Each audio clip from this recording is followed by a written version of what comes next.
Hello and welcome everybody to this another lesson that we're doing today. It's about organizing the body of the speech. How to organize the body of speech, how to frame it, what points to be considered. That's what we're going to deal with today. So let's move on to the next slide without any further ado. So first thing we have got strategic organization,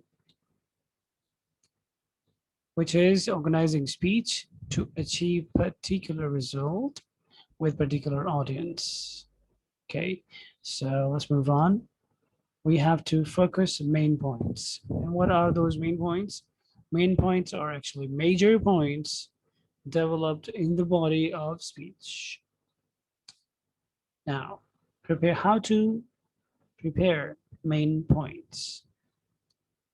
So this is here we have got a few instructions.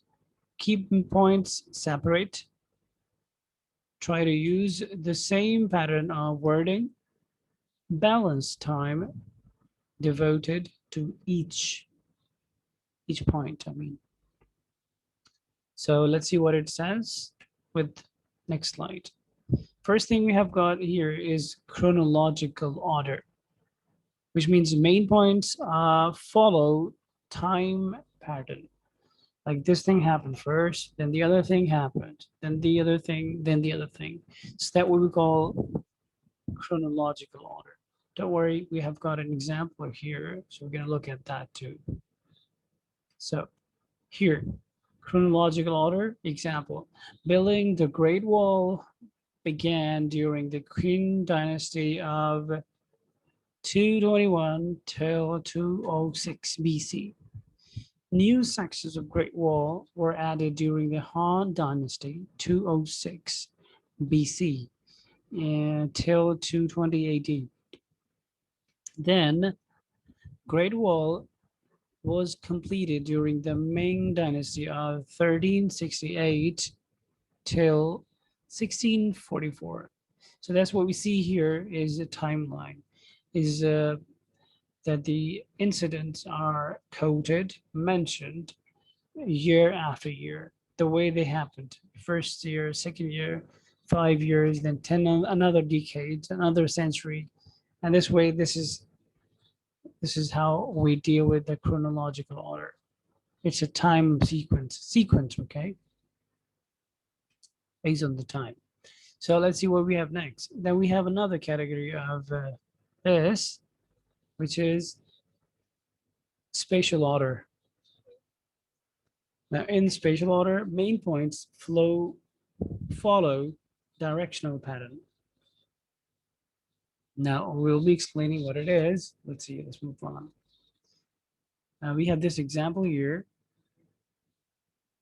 Northern Italy is home to Venice and its world-famous canals. Central Italy is home to Rome and its historical treasures. Southern Italy is home to Sicily and its culinary traditions. So when we talk about this spatial order, it means you're talking about something the way it is observed, the way it was first observed, or the way it appeared first time on the map of the world, or somewhere, wherever. So this is when we start explaining things the way they happened, the way they occurred, or the way they, what we would say, the way they were observed for the first time. That's what we call spatial order. So we move on to the next slide and see this causal order. Causal order. So this causal order, we can understand the word from there, that main points show cause-effect relationship. And there is a cause and there will be an effect of that thing. So we have an example over here, moving on. So the US faces shortage of qualified air traffic controllers. Okay, so that's the cause. If this shortage continues, it will create serious problems for airline safety. So there is the cause and there will be that effect that it will be causing problems. Okay. So there's that cause and effect thing. And this is the reason it is called as causal order. And another one, problem solution order. Now we can understand by the terminology here, problem and solution order. That first main point, the problem. Second main point, the solution. Either you can, now you'll be focusing first on the problem, you'll be talking about the problem, and then you'll be providing the solution to that.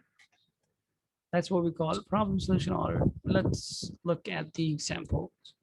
Puppy mills are a serious problem across the US. Solving the problem requires legislation and individual initiatives. So there's a problem of puppy mills, and there is a solution to that. Okay. Second point is a solution to that. I hope it is clear, and move on to the next one. Another thing we have got is topical order. Main points divide topic into logical, consistent subtopics. Okay, let's have a look. As a teacher, Ida Wells Barnett opposed inferior schools for African Americans. As a journalist, Wells Barnett campaigned against lynching. As a civic organizer, Wells Barnett helped found the NAACP. You must be wondering what it is. So they say it's a National Association for the, you know, I forgot that thing. For the, I don't know that, colorful people. The last is standing for the colorful people.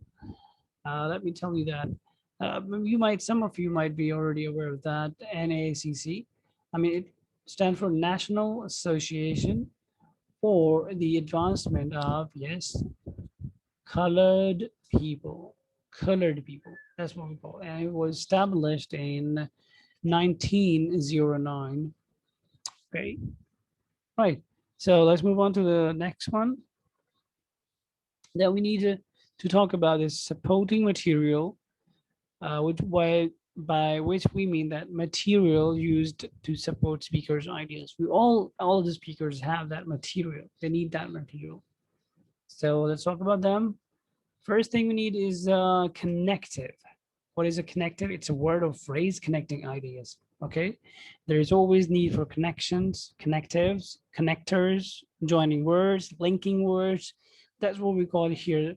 That's what we name them here in this business, public speaking rather, which is connectives. So let's move on. How many types of connectives do we have here? We have transition, we have internal preview, we have internal summary, and we have signpost. So altogether, we've got 4 of them. Let's have a look at these 4, what they are. First thing, transition.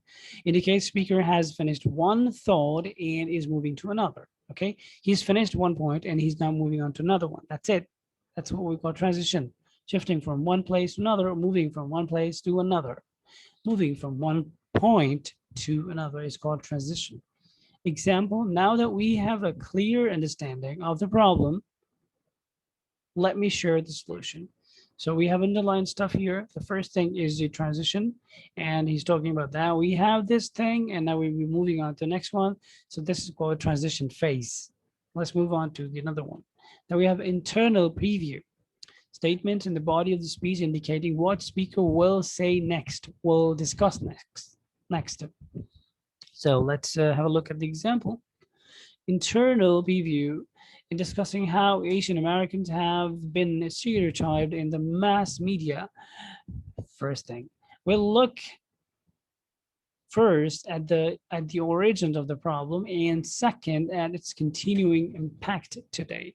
So we see 2 underlined words here which clearly depict us about the topic that we're discussing. Okay, so let's move on to another one. Internal summary, statement in the body of speech summarizing the preceding points. The points that have already gone through, the points that the speaker has already presented, there will be a recap of all those points. So let's have a look at the example.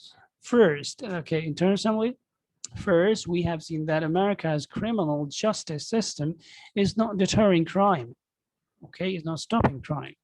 Second, we have seen that prison rehabilitation programs are not successful, right? So we see that we have first thing and the second thing. That's what we mean by that. Let's move on. And we have signposts, brief statement showing where the speaker is or focusing attention on the key ideas. Let's have a look at the example. Signpost. For example, the first cause of this problem is inefficient agriculture production. Second cause is recurrent drought in the affected countries. The final cause is mismanagement of available food resources. You see, there are three things, or 3 points that are taken as sign points to let the audience know that this is what we need and this is what we're discussing one by one.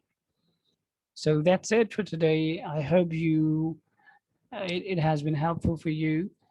Thank you very much and have a wonderful day.